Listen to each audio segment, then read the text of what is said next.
Hi, my name is Maureen from Ryan Wellness. Today I'm here to show you two different exercises that you can do before you head out for your run. These are especially useful if you've been maybe sitting at work all day or you're just rolling out of bed. And the reason they're so helpful is they're going to fire up the all-important glutes, hamstrings, and quads, and maybe give us a little stretch to the hip flexors as well. Plus they help work on the stabilizing muscles for the ankles and just work our balance a little bit as well. Now there's a ton of variations that you can do to these two exercises, and I'm just going to show you a very basic version right now. Just something to get those muscles warmed up and firing and get you out on the roads for that run that you're about to do.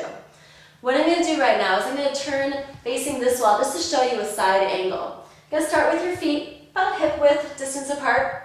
We're going to have a little bend to our knees, and you're going to hear me say this a lot. I talk about the triangle on the bottom of the foot. Basically what I'm talking about is your big toe, your little toe, and your heel. I want you to feel equal weight throughout those 3 points.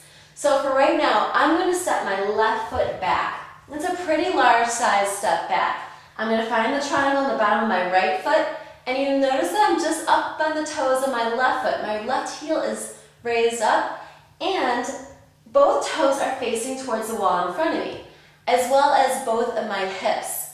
Want to make sure I'm in a neutral pelvis and spine position. I like to keep my hands on my hips just to feel that I'm not shifting around and wiggling in my hip area. We're going to start off with a little hinge. So we're going to bend that front knee so that's in line with our ankle. Got the 3 points on the foot. From here we're just going to hinge ourselves, lowering down, using that glute med to help support us here and bring ourselves back up. So we want to make sure we're not leaning out to the side. We're just allowing ourselves to fall forward with some abdominal support, pushing weight into your right foot, into that right leg. So it's starting to wake up, it's starting to fire a little bit here. Now there's a lot of different variations you can add to this. We're just going to start at this point. We're going to move straight into the lunge, same position.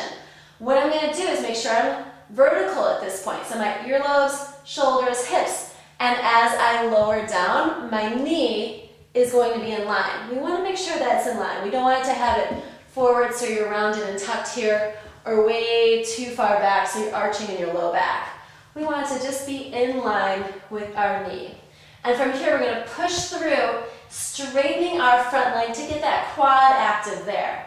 And we're just going to lower ourselves down, keeping your hips even and facing towards the front of the room. Now another thing we want to be mindful of, as we lower down, this knee does not go over that toe. It's pretty much in line with your ankle. Might go forward a little bit, but we don't want to cause any extra strain on your kneecap. We're going to do maybe 6 to 8 of these, get everything firing up, and then bring ourselves back to our starting position. So I would suggest doing about 6 to 8 of both of those exercises, and of course working on both legs. I know I just showed you one side right now, but just something to get you warmed up and ready to hit the roads and have those muscles already working for you. I would love to give you more tips, more helpful advice. Please consider subscribing to my monthly newsletter or following me on Facebook, Twitter, or YouTube for all the latest programs and all the latest videos coming out from Ryan Wellness. Wishing you all the best. Have an awesome run.